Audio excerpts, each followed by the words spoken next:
Hello students, welcome to दृष्टी academy for easy study.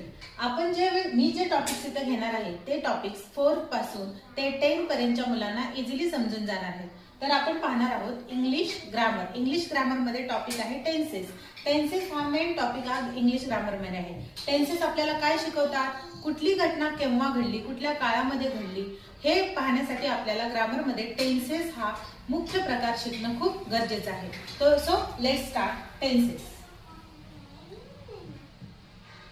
तर टेन्सेसला आपण मराठीमध्ये म्हणतो काळ. तर आता या टेन्सेसचे there are 3 types of the tenses. टेन्सेसचे 3 मुख्य प्रकार आहेत. पहिला आहे प्रेझेंट टेन्स, दुसरा आहे पास्ट टेन्स आणि तिसरा आहे फ्युचर टेन्स. ओके, तर हे 3 मुख्य प्रकार आहेत टेन्सेसचे. प्रेझेंट टेन्सला आपण मराठीत म्हणतो वर्तमान काळ. ओके, प्रेझेंट टेन्स म्हणजे काय, वर्तमान काळ. आणि पास्ट टेन्स म्हणजे भूतकाळ. पास्ट टेन्सला आपण काय म्हणतो, भूतकाळ. आणि फ्युचर टेन्सला म्हणतो आपण भविष्यकाळ.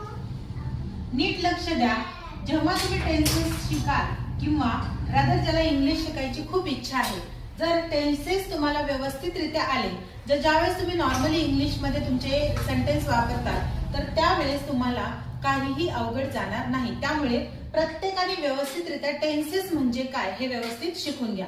तर आपण आता यामधला पहिला टाइप पाहणार आहोत, present tense. Okay, present tense.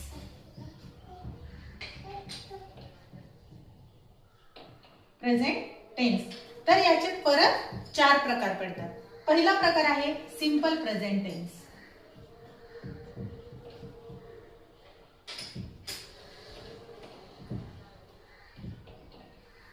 What is the meaning of the simple present tense? मी तुम्हाला प्रत्येक टेन्सचा मराठीमध्ये अर्थ सांगणार आहे, जेणेकरून सगळ्या मुलांना ते समजलं पाहिजे. ओके, पहिलं सिंपल प्रेझेंट टेन्सला आपण म्हणू शकतो किंवा म्हणतो साधा वर्तमान काळ.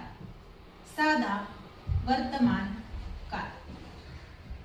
तर आता याचे फॉर्म्युलाज आहेत. फॉर्म्युलाने एकदम सोपंच आहे तुम्हाला कुठलंही सेंटेन्स बनवायला. ओके, तर बघा, सिंपल प्रेझेंट टेन्सचा फॉर्म्युला आहे सब्जेक्ट. सब्जेक्ट म्हणजे कर्ता plus verb plus object. Okay, let's see some other example of that. I eat a mango. Okay, so here is